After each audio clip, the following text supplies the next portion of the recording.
Bosman, saya rasa akan terjadi bunuh-bunuhan nih dalam elit Partai Komunis Cina sebentar lagi. Demikian WA dari sahabat saya yang biasa menjadi sparring partner saya dalam diskusi geopolitik. Beliau memiliki 2 gelar doktor di bidang politik luar negeri dan filsafat. Biasanya kalau lagi di Jakarta, kami setiap Selasa sarapan bacangan. Namun karena COVID, ya beliau banyak di Jogja. Dialog WA tadi dilanjutkan dengan pembicaraan telepon yang dilanjutkan dengan TV di layar rumah saya menyala. Biasa, Bloomberg, Fox News, CNN, Al Jazeera, dan Russian Today. Siaran langsung dari gedung DPR Amerika membicarakan tentang sanksi ke Tiongkok. Kongres Amerika pada saat ini sedang menggulirkan tuntutan tentang anggota Partai Komunis Cina atas perbuatan mereka pada kasus-kasus antara lain penanganan COVID-19 yang bohong, kejahatan HAM berat terhadap etnis minoritas Islam di Uighur, etnis minoritas Buddha di Tibet juga ditekan, genosida sekte Falun Gong, etnis minoritas Kristen, dan lain sebagainya melalui apa yang disebut Global Magnitsky Act. Undang-undang ini memungkinkan untuk dibekukannya seluruh dana dan aset finansial dalam bentuk apapun yang dimiliki oleh pegawai negeri negara asing yang disimpan di bank-bank Amerika. Dengan demikian, sebagian besar anggota elit komunis Cina yang menyimpan uang mereka di bank-bank Amerika akan dibekukan dan praktis akan jatuh miskin kalau pegang dolar. Kalau pegang yuan dan renminbi, ya selamat tinggal cetak. Inilah awal dari bunuh-bunuhan di antara anggota elit Partai Komunis Cina tersebut yang bisa saja kemudian menghancurkan eksistensi komunisme di Cina. Besar kemungkinan tindakan ini akan dilanjutkan oleh Anglo-American allies lainnya seperti anggota negara di Eropa karena merasa saat ini memerlukan Amerika sebagai protektor negara Eropa. Negara-negara aliansi Amerika di Asia yang memiliki hard currency seperti Jepang, Australia akan segera mendukung Amerika.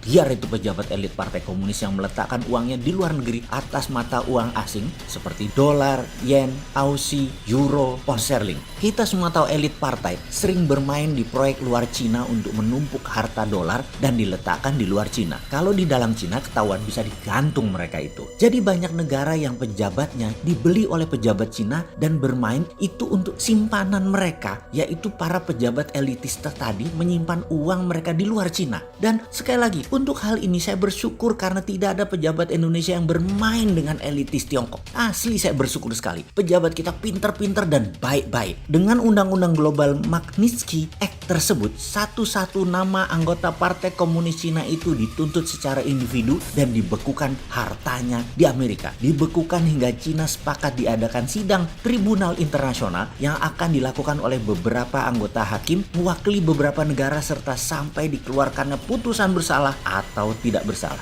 Bisa dibayangkan kalau ini mengenai nama-nama elit Partai Komunis Cina, bisa bunuh-bunuhan di sana. Dan sebelum hal itu terjadi, pasti akan ada plot-plot politik mosi tidak percaya kepada Xi Jinping. Usaha mendongkel Xi Jinping dari dalam pasti terjadi. Atau sebaliknya, Xi Jinping yang menyerang elit Partai Komunis yang bermain 2 kaki di luar negeri. Ini yang dikatakan di dalam Partai Komunis Cina, elitnya bisa bunuh-bunuhan. Seru ini melihat langkah Cina dan Amerika bermain caturnya. Bagi saya, inilah sekolah geopolitik terbaik yang pernah ada. Nasionalis Trump melawan nasionalis Xi Jinping. Dibungkus dengan elit globalis. Battlefieldnya di mana? Hong Kong di awal, kemudian Taiwan, Laut Cina Selatan, dan terakhir battlegroundnya adalah Selat Malaka. Akan dibuangnya perusahaan Cina dari Wall Street dan delisting dari bursa New York oleh Amerika. Di sisi lain, akan dikomuniskannya Hong Kong oleh Beijing adalah pertempuran awal. Pengusiran perusahaan Cina akan membuat marah investor Amerika di perusahaan milik Tiongkok tersebut dan membuat elit Amerika bisa bunuh-bunuhan juga, terutama pengusaha yang berafiliasi dengan Partai Demokrat yang miring ke Cina yang lagi disikat oleh Donald Trump. Kemudian pembukuan aset milik pribadi elit-elit partai Cina dan aset Cina di luar Cina oleh Amerika dan sekutu Amerika yang akan membuat internal elit di Tiongkok juga berkonflik. Yang parah kalau Hong Kong diambil Beijing dari wilayah demokrasi menjadi komunis, ambiar ekonomi dunia, dan ini pasti bedil-bedilan bakal terjadi.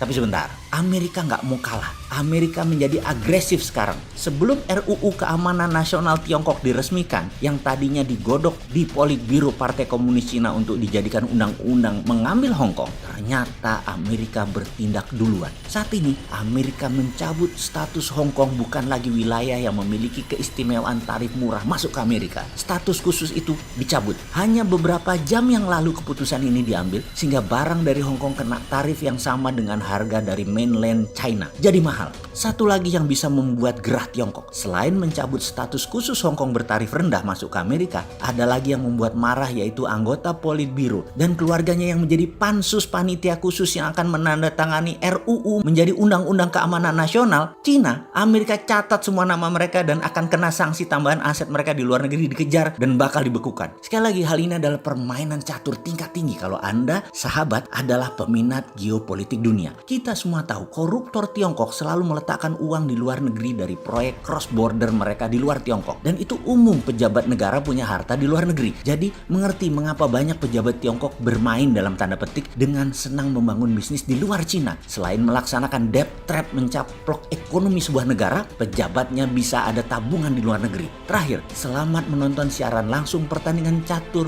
dua super grandmaster dunia. Nikmati analisa mereka, ikuti langkahnya. Itu sekali lagi kalau minat. Kalau minatnya lain, yaitu senangnya cakar-cakaran sesama anak bangsa sebagai buzzer itu contohnya, ya silakan juga. Enjoy lah saling hina sesama anak bangsa. Nikmati hobi kalian mencaci maki dan mencari kejelekan anak bangsa dengan tuduhan ciri kalian tanpa data membangun opini negatif. Selamat, lanjutin deh buzzer.